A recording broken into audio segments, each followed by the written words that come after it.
Hello guys, welcome back to our YouTube channel. तो देखिए, मैं आपका दोस्त अभय आज आप लोगों के साथ लेकर आए हूँ वीडियो, जिसमें आज हम देखने वाले हैं जो भी दिल्ली यूनिवर्सिटी के सेमेस्टर 2 के स्टूडेंट हैं, चाहे वो रेगुलर के हों या सोल के हों। जो भी स्टूडेंट हैं बीकॉम प्रोग्राम कोर्स में या ऑनर्स कोर्स में, उन सभी के पास एक सब्जेक्ट हैगा ह्यूमन रिसोर्स मैनेजमेंट का, जिसका सिलेबस सभी के लिए सेम है। चाहे कोई रेगुलर का, सोल का, बीकॉम प्रोग्राम का या ऑनर्स का स्टूडेंट है, चारों के लिए सिलेबस सेम है। तो उसी के बारे में मैं आज आप लोगों के साथ एक अपडेट लेकर आया हूँ, जिसमें आज मैं आपको बताने वाला हूँ कि अब हम शुरू करने वाले हैं आपके इस सब्जेक्ट को, जिसके अंदर मैं आपको इस सब्जेक्ट की पांचों यूनिट में से जो जो कंटेंट आपके दिल्ली यूनिवर्सिटी के सिलेबस में दिया गया है, वो सारी चीजें आपको कवर करवाने वाला हूँ काफी डिटेल में। पार्ट्स में वीडियो आएंगी, वीडियोस के कई सारे पार्ट्स आएंगे, यूनिट वाइज भी और चैप्टर वाइज भी। तो उन सभी को मैं आपको कवर करवाने वाला हूँ, सारा कंटेंट कवर करवाऊंगा, जितना भी आपके सिलेबस के अंदर दिया है काफी डिटेल में एक्सप्लेन करूंगा सारा, ठीक है। जो ये मैं कंटेंट कवर करवाने वाला हूँ, ये मैं अपनी खुद की जो बुक क्रिएट करी है उसमें से करवाने वाला हूँ। अगर आपको ये बुक चाहिए तो आप इसे परचेज कर सकते हैं। आपको पीडीएफ फॉर्म में ये बुक परचेज करने पर अवेलेबल मिलेगी, जिसके अंदर आपको जितना भी आपका रेलेवेंट कंटेंट है, इंपॉर्टेंट है, वो सारा कवर करा गया है। उसके साथ में कुछ इंपॉर्टेंट क्वेश्चन जो कि मोस्ट एक्सपेक्टेड क्वेश्चन है प्रीवियस ईयर में से लिए गए हैं, वो सारे कवर करे गए हैं। उसके अलावा आपके 2 प्रीवियस ईयर के क्वेश्चन पेपर इसके अंदर कवर करे गए हैं। अगर आप इसे परचेज करना चाहते हैं तो व्हाट्सएप या टेलीग्राम पर मेरे को डीएम कीजिए, वहां पर आपको इसकी डिटेल मिल जाएगी। तो अब आपको एक-एक करके इस सब्जेक्ट की सारी वीडियोस मिलने वाली है। तो आप आज की इस वीडियो को लाइक करना ना भूलें, चैनल को जरूर सब्सक्राइब कर लें अगर आपने अभी तक चैनल को सब्सक्राइब ना करा हो, और इस वीडियो को अपने सभी दोस्तों के साथ शेयर जरूर कर दें जिन लोगों के पास भी ये सब्जेक्ट है। अब हम शुरू करते हैं अपनी आज की वीडियो और देखते हैं सारी चीजों को डिटेल में। तो देखिए दोस्तों, आज है हमारे पास आपकी यूनिट नंबर 2 का पार्ट नंबर 3, जिसके अंदर हमें प्लेसमेंट और इससे आगे का कंसेप्ट देखना है। इससे पहले का कंसेप्ट इस यूनिट का बाकी की 2 वीडियोस में कवर हो रखा है, और इससे पहले की जो यूनिट नंबर 1 है वो भी आपकी चैनल पर अपलोड हो रखी है। अगर आपने अभी तक नहीं देखी है तो आप प्लेलिस्ट चेक कीजिए, उसमें आपको वो अपलोड मिल जाएगी, ठीक है। तो प्लेसमेंट क्या होता है? प्लेसमेंट का मीनिंग है, placement is the actual posting of the candidate for the specific job. जब सारी रिक्रूटमेंट का प्रोसेस हो जाता है, सिलेक्शन का प्रोसेस हो जाता है, उसके बाद जब कैंडिडेट को एक्चुअल में वर्क करने के लिए जॉब पर प्लेस करा जाता है, उस चीज को कहा जाता है आपका placement. It involve assigning of specific rank and responsibility to the candidate. इसके अंदर जो कैंडिडेट होता है उसे उसका जो रैंक होती है वो रैंक दे दी जाती है, और जो भी उसकी रिस्पॉन्सिबिलिटी होती है उस रैंक से रिलेटेड वो सारी उसे प्रोवाइड करवा दी जाती है। In other words, induction is the task of introducing the new employee to the policy, procedure, rules, regulations of the organization. और इंडक्शन क्या होता है? इंडक्शन का मतलब होता है जो न्यू एम्प्लॉय ऑर्गेनाइजेशन के अंदर आया है उसे बाकी के ऑर्गेनाइजेशन के स्ट्रक्चर, ऑर्गेनाइजेशन के लोगों के साथ इंट्रोड्यूस करवाना, वो चीज कहलाता है आपका इंडक्शन। तो ये एक ही साथ में देखा जाता है, प्लेसमेंट एंड इंडक्शन, ठीक है। प्लेसमेंट की और डेफिनेशन दी है, placement is determination of the job to which an accepted candidate to be assigned and the work of that job. Placement में क्या डिटरमाइन करा जाता है कि जो कैंडिडेट है जिसको हमने एक्सेप्ट करा है उसे क्या वर्क असाइन करना है और उस जॉब के अंदर क्या वर्क करवाना है उससे। It is the match of what the supervisor has reason to think he can do with what the job demand. इसके अंदर जो सुपरवाइजर होता है वो मैच करता है किस चीज को जो कैंडिडेट को सिलेक्ट करा है उसको जो काम करवाना है, उसको जो जॉब डिमांड कर रही है उसके साथ। मतलब जॉब जो हमें हमारी ऑर्गेनाइजेशन के अंदर जो जॉब वैकेंट है जिसके लिए हमें कोई कैंडिडेट चाहिए, उसके लिए जो कैंडिडेट हमने एक्सेप्ट करा है उसके उसको उसका वर्क बताना, वो चीज कहलाता है आपका प्लेसमेंट में, ठीक है। सिग्निफिकेंस क्या होती है प्लेसमेंट की? तो number 1, it improve the employee morale. जो एम्प्लॉय होता है उसके मोरल को इम्प्रूव करती है। It help in reducing employee turnover. जो एम्प्लॉय का टर्नओवर होता है उसे कम करती है। It help in reducing absenteeism. जो एम्प्लॉय छुट्टियां बहुत करते हैं वो एब्सेंटिज्म को कम करती है। It help in reducing accident rate. जो एक्सीडेंट का रेट होता है उसे कम करने में हेल्प करती है। It avoid misfit between the candidate and the job. Job और कैंडिडेट के बीच में कोई भी मिसफिट ना हो, इसको अवॉइड करती है। It help the candidate to work as per predetermined objective of the organisation. और ये कैंडिडेट की हेल्प करती है कि जो पहले से प्री डिटरमाइंड ऑब्जेक्टिव है ऑर्गेनाइजेशन का उसको अचीव करने में हेल्प करे। इंडक्शन क्या होता है? तो इंडक्शन का एक वो पार्ट थोड़ा सा उसमें ऊपर वाले में इंक्लूड हो गया है, वरना आपका वो इसमें आना था। Induction is the process of receiving welcoming an employee when he first join the company and give the basic information he need to settle down quickly and happily to start the work। Induction क्या है? एक process है जिसमें हम employ का welcome करते हैं organisation के अंदर जब वो फर्स्ट टाइम ज्वाइन करता है। उसे वो बेसिक इंफॉर्मेशन प्रोवाइड करवाते हैं जो कि उसे क्विकली, हैप्पीली और जॉब जिसके लिए वो अपॉइंट हुआ है, जिस वर्क के लिए वो वर्क को आसानी से करने में हेल्प करे और उसको उस ऑर्गेनाइजेशन के कल्चर के साथ नो हाउ हो जाए, एनवायरनमेंट के साथ नो हाउ हो जाए। वो सारी इंफॉर्मेशन जो उसे हम प्रोवाइड करवाते हैं, वो जो प्रोसेस कहलाता है वो कहलाता है आपका इंडक्शन का प्रोसेस। ऑब्जेक्टिव क्या होता है इंडक्शन का? तो to help the newcomer to overcome his shyness and overcome his nervousness meeting new people in a new environment. जो न्यू कैंडिडेट होता है उसकी किस चीज में हेल्प करता है? उसकी जो शाइनेस होती है, मतलब शर्माते हैं कुछ लोग, उनकी शाइनेस को दूर करने में मदद करता है। कुछ लोग नए लोगों के साथ मिलकर नर्वस हो जाते हैं, उनकी नर्वसनेस को दूर करने में मदद करता है। नेक्स्ट है to give newcomer necessary information such as location, cafe, rest period etcetera. जो न्यू कमर्स हैं उन्हें इन्फॉर्मेशन प्रोवाइड करवाना कि रेस्ट पीरियड कितना है ऑर्गेनाइजेशन के अंदर और लोकेशन ऑफ कैफे क्या है, ये सारी चीजें जो भी इंफॉर्मेशन एक कैंडिडेट के लिए जरूरी है वो सारी इंफॉर्मेशन प्रोवाइड करवाना कहलाता है इंडक्शन में। मतलब इंडक्शन उस चीज में भी हेल्प करता है। नेक्स्ट है to build new employee confidence in the organisation. जो न्यू कैंडिडेट है उसका ऑर्गेनाइजेशन के अंदर कॉन्फिडेंस बिल्ड करना। To help in reducing labour turnover and absenteeism. जो लेबर का टर्नओवर होता है, लेबर का एब्सेंटिज्म होता है, उस चीज को कम करना। To reduce confusion and develop healthy relation in the organisation. Confusion को कम करना, हेल्दी रिलेशन डेवलप करना ऑर्गेनाइजेशन के अंदर। To ensure that newcomer do not form false impression and negative attitude toward the organisation. जो नया कैंडिडेट आया है वो कोई भी गलत इंफॉर्मेशन ना फॉर्म कर ले ऑर्गेनाइजेशन के लिए और ना ही कोई नेगेटिव एटीट्यूड फॉर्म कर ले अगेंस्ट ऑर्गेनाइजेशन। नेक्स्ट है to develop among the newcomer a sense of belonging and loyalty to the organisation. जो न्यू कमर रहेगा उसके अंदर एक सेंस ऑफ बिलोंगिंग क्रिएट करना, लॉयल्टी क्रिएट करना ऑर्गेनाइजेशन से related. To provide basic skills, terms and idea of business world and help the new employ in the human relation. जो new employ है उसकी ह्यूमन रिलेशन के साथ मतलब उसकी जो स्किल्स हैं, उसको जो टर्म्स, आइडियाज, ये सारी चीजें प्रोवाइड करना जो कि कौन करता है? ह्यूमन रिसोर्सेज डिपार्टमेंट जो होता है वो उसे ये सारी इंफॉर्मेशन प्रोवाइड करवाता है जिससे वो अपने वर्क को और एनवायरनमेंट के साथ इजीली कोप अप कर पाए, अडेप्ट कर पाए उन चीजों को। तो ये आपका ऑब्जेक्टिव होता है इंडक्शन का। नेक्स्ट कंसेप्ट होता है आपका सोशलाइजेशन। क्या होता है? तो socialisation refers to the process by which individual learn and internalize the norm, value, belief and behavior of the society and social group। ये क्या है? एक प्रोसेस है जिसके अंदर एक जो इंडिविजुअल होता है वो सीखता है एक सोसाइटी में, एक जो आपका ग्रुप होता है उसके अंदर रहने के लिए किन किन नॉर्म्स की जरूरत पड़ती है, किन किन वैल्यू, बिलीफ और बिहेवियर, किस टाइप के बिहेवियर वगैरह की जरूरत पड़ती है एक ग्रुप में रहने के लिए। वो सारी चीजें जो लर्न करने का प्रोसेस होता है एक इंडिविजुअल का वो कहलाता है आपका सोशलाइजेशन।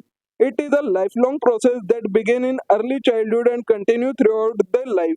ये क्या है? एक लाइफ लॉन्ग प्रोसेस है जो कि चाइल्डहुड से शुरू होता है और जब तक पर्सन जिंदा रहता है तब तक वो ये सारी चीजें सीखता ही रहता है। शेपिंग वंस आइडेंटिटी, किसी पर्सन की एक आइडेंटिटी क्रिएट होती है सोशलाइजेशन के प्रोसेस से। Relationship and interaction with other, और दूसरे लोगों के साथ उसकी एक रिलेशनशिप और इंटरेक्शन बिल्ड होता है। की पॉइंट्स हैं सोशलाइजेशन से रिलेटेड कुछ। तो नंबर 1 है एजेंट ऑफ सोशलाइजेशन। तो various agents such as family, peers, schools, media and religious institution play a significant role in socialising individual. जो एक इंडिविजुअल है उसको सोशलाइजेशन का प्रोसेस में लर्न करने में कौन कौन जो एजेंट होते हैं, मतलब कौन कौन सी चीजें होती है जो मदद करती हैं। तो नंबर 1 पे आते हैं फैमिली, पीयर्स, स्कूल्स, मीडिया हो गए, रिलीजियस इंस्टीट्यूशन हो गए। ये सारी चीजें किसी इंडिविजुअल को सोशलाइजिंग होने में मदद करती हैं। These agent influence the development of social skill, attitude and behaviour that are deemed appropriate within a particular culture और सोसाइटी। ये जो एजेंट होते हैं वो उस इंडिविजुअल की स्किल्स, एटीट्यूड और बिहेवियर को इन्फ्लुएंस करते हैं, जिस टाइप का बिहेवियर उसे एक पर्टिकुलर सोसाइटी या ग्रुप में रहने के लिए चाहिए होता है। नेक्स्ट है प्राइमरी सोशलाइजेशन। तो primary socialisation occur during early childhood and involve the learning of basic skill, language, value, norms from family members and caregivers. क्या बोला है? प्राइमरी सोशलाइजेशन क्या होता है? ये अर्ली चाइल्डहुड के स्टेज में एक प्रोसेस होता है जो स्टार्ट होता है, जिसके अंदर जो चाइल्ड होता है वो क्या चीजें सीखता है? बेसिक स्किल सीखता है, लैंग्वेज सीखता है, वैल्यू सीखता है, नॉर्म सीखता है अपने फैमिली मेंबर से और अपने केयर गिवर से। This stage lays the foundation for an individual social identity and understanding of the world। ये क्या है, एक फाउंडेशन क्रिएट करता है एक इंडिविजुअल की सोशल आइडेंटिटी की और वर्ल्ड को समझने की। नेक्स्ट होता है सेकेंडरी सोशलाइजेशन। तो secondary socialisation occur later in life after through interaction with peer, educational institution, work place and other social group.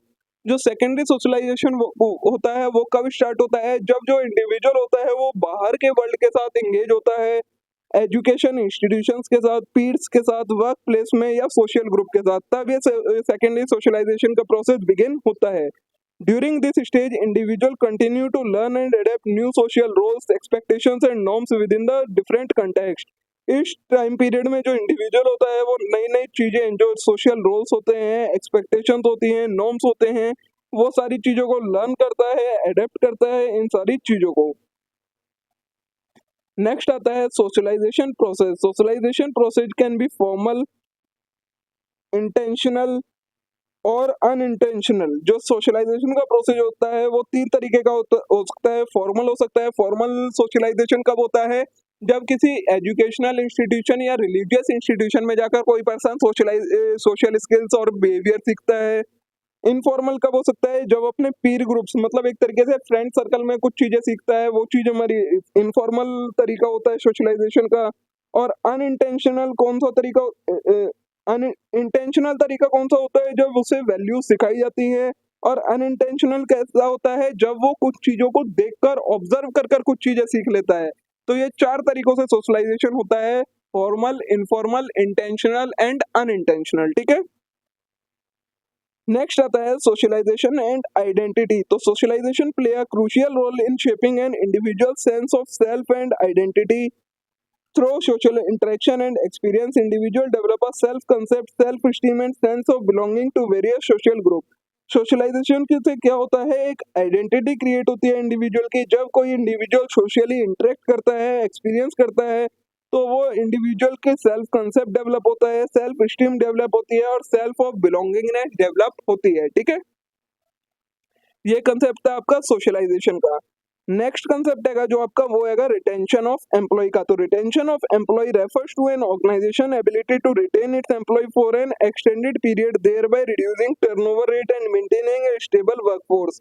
Retention of employ क्या है, एक ऑर्गेनाइजेशन की एबिलिटी होती है कि वो अपने जो स्टाफ हैं, जो अपने एम्प्लॉयज हैं, उन्हें कितने लंबे समय तक के लिए रिटेन करती है ऑर्गेनाइजेशन के अंदर। ये किसकी मदद से करा जाता है, जो टर्नओवर रेट होता है उसे कम करा जाता है और एक स्टेबल वर्कफोर्स मेंटेन करा जाता है।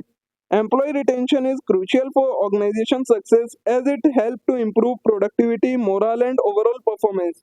जो एम्प्लॉय की रिटेंशन है वो एक ऑर्गेनाइजेशन के लिए बहुत ज्यादा क्रूशियल होती है, क्योंकि वो प्रोडक्टिविटी को इम्प्रूव करने में हेल्प करती है, एम्प्लॉयज के मोरल को इम्प्रूव करने में हेल्प करती है और ओवरऑल परफॉर्मेंस को इम्प्रूव करने में हेल्प करती है। ठीक है,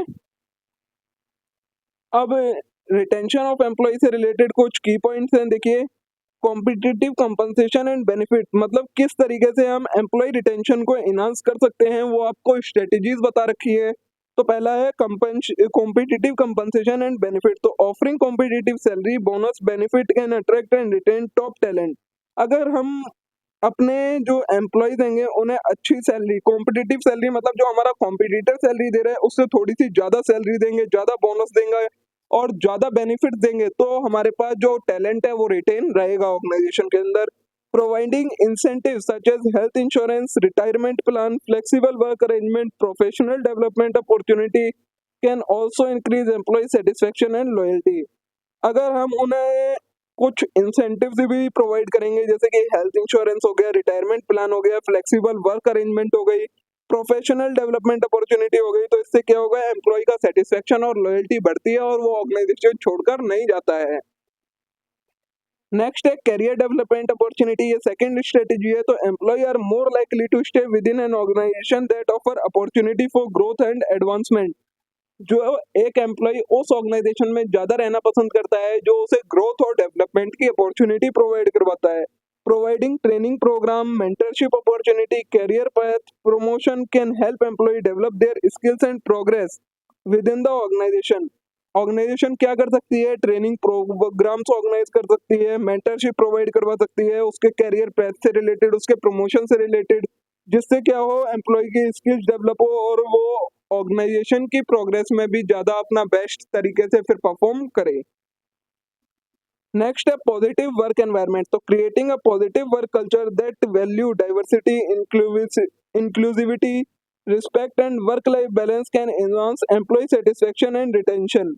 क्या बोला है, एक पॉजिटिव वर्क एनवायरनमेंट क्रिएट करके क्या कर सकते हैं हम, एम्प्लॉयज को रिटेन कर सकते हैं। जब उन्हें एक रिस्पेक्ट मिलेगी, एक वर्क लाइफ बैलेंस मिलेगा, तो एम्प्लॉय सेटिस्फाई रहेगा और रिटेन रहेगा। Encouraging open communication, recognizing and rewarding employees' contribution, and promoting healthy work environment can foster employee engagement and loyalty. Organisation इसके अंदर क्या क्या कर सकती हैं, ओपन कम्युनिकेशन को इनकरेज करे, रिकॉग्नाइज करे और रिवॉर्ड करे एम्प्लॉयज को, कंट्रीब्यूशन करे किस चीज में, हेल्दी वर्क एनवायरनमेंट क्रिएट करने में। इससे क्या होगा, एम्प्लॉय इंगेज रहेगा और लॉयल रहेगा ऑर्गेनाइजेशन के लिए और उसे छोड़कर नहीं जाएगा। नेक्स्ट है एम्प्लॉय एंगेजमेंट एंड फीडबैक। तो engaging employee in decision making process, seeking their feedback and addressing their concern can enhance their sense of ownership and commitment to organisation. क्या बोला है, एम्प्लॉय को डिसीजन मेकिंग प्रोसेस में engage करना, उनकी feedback लेना, उनके जो कंसर्न है मतलब जो उनकी प्रॉब्लम है उन्हें एड्रेस करना। इन सारी चीजों से क्या होगा, एम्प्लॉयज के अंदर एक ओनरशिप की सेंस, बिलोंगिंगनेस जनरेट हो जाएगी और जिससे क्या होगा, वो ऑर्गेनाइजेशन के लिए और भी कमिटेड रहेंगे। Conducting regular performance evaluation, providing constructive feedback and recognising employee achievement can boost morale and retention. और इससे एम्प्लॉय का मोरल भी बूस्ट होगा और वो रिटेन होकर भी रहेंगे ऑर्गेनाइजेशन के अंदर। नेक्स्ट है वर्क लाइफ बैलेंस। तो supporting employee wellbeing by offering flexible work schedule, telecommunicating option, paid time off and wellness programme can help reduce the stress and burnout. क्या बोला है, एम्प्लॉय को सपोर्ट करना, उनके वेलबींग में उन्हें फ्लेक्सिबल वर्किंग शेड्यूल प्रोवाइड करवाना, टेलीकम्युनिकेटिंग का ऑप्शन प्रोवाइड करवाना, paid time off wellness programme. इन सारी चीजों से क्या होगा, स्ट्रेस कम होगा और बर्नआउट भी कम होगा। बर्नआउट का मतलब क्या होता है भाई, जो एम्प्लॉय छोड़कर जाते हैं ऑर्गेनाइजेशन को, उसे ही कहा जाता है बर्नआउट। ठीक है। नेक्स्ट अगर रिकॉग्निशन एंड रिवॉर्ड। तो recognising employee effort, achievement and milestone through reward, incentive and appreciation programme can boost morale and motivation. क्या बोला है, रिकॉग्नाइजिंग एम्प्लॉयज एफर्ट मतलब जब आप एम्प्लॉयज के एफर्ट्स को रिकॉग्नाइज करेंगे, उनके अचीवमेंट और माइलस्टोन के लिए उन्हें रिवॉर्ड करेंगे, इंसेंटिव प्रोवाइड करेंगे, एप्रिसिएशन प्रोग्राम में उन्हें इन्वॉल्व करेंगे, तो इससे क्या होगा, एम्प्लॉय का मोरल बूस्ट होगा और वो मोटिवेटेड रहेगा, ऑर्गेनाइजेशन को छोड़कर नहीं जाएगा। नेक्स्ट है लीडरशिप एंड मैनेजमेंट सपोर्ट। तो effective leadership and supportive management play a crucial role in employee retention. एक अच्छा लीडरशिप का तरीका और एक सपोर्टिव मैनेजमेंट अगर होगा तो वो क्या करता है, एम्प्लॉय को रिटेन करने में क्रिटिकल रोल प्ले करता है। Providing clear expectations, guidance, mentorship and support to employee. Clear expectations provide करवाना, गाइडेंस प्रोवाइड करवाना, मेंटरशिप प्रोवाइड करवाना, एम्प्लॉय को सपोर्ट करना। इससे क्या होगा, ट्रस्ट बिल्ड होगा, लॉयल्टी बिल्ड होगी एम्प्लॉय की और कमिटेड रहेंगे वो ऑर्गेनाइजेशन के लिए, उसे छोड़कर नहीं जाएंगे। नेक्स्ट है एग्जिस्ट इंटरव्यू एंड फीडबैक। तो conducting exit interview with the departing employee to gather feedback on their reason for leaving can provide valuable insight into the area for improvement. क्या बोला है, जो एम्प्लॉय ऑर्गेनाइजेशन को छोड़कर जाना चाहते हैं उनका एक बार इंटरव्यू कंडक्ट करें और उनका व्यू जाने कि क्या रीजन है जिसकी वजह से वो ऑर्गेनाइजेशन को छोड़कर जा रहे हैं, जिससे ऑर्गेनाइजेशन को एक इंसाइट मिल सके कि आखिर में प्रॉब्लम है क्या और वो उसमें इंप्रूवमेंट कर सके।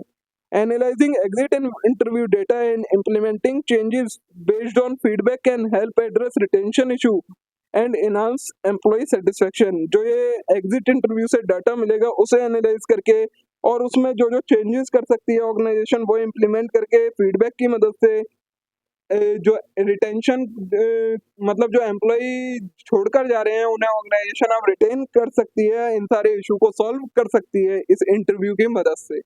तो ये तरीके थे आपके जिनकी मदद से जो एम्प्लॉय रिटेंशन, एम्प्लॉय छोड़कर जाते हैं ऑर्गेनाइजेशन को, वो छोड़कर नहीं जाएंगे और एम्प्लॉय को रिटेन कर सकती है एक ऑर्गेनाइजेशन। ठीक है। और इसी के साथ देखिए दोस्तों, आपकी ये यूनिट यहाँ कंप्लीट हो जाती है। इतना ही कंटेंट बाकी रह गया था, जो पार्ट 3 के लिए रह गया था वो मैंने आपको आज की इस वीडियो में कवर करवा दिया। यहाँ पर आपकी ये यूनिट नंबर 2 भी आपकी फिनिश हो जाती है। होप सो आपको वीडियो पसंद आई होगी। वीडियो अच्छी लगी हो तो वीडियो को लाइक करना ना भूले, चैनल को जरूर सब्सक्राइब कर लें इस टाइप के और कंटेंट के लिए। अब हम मिलते हैं नेक्स्ट वीडियो में न्यू कंटेंट के साथ। Thank you.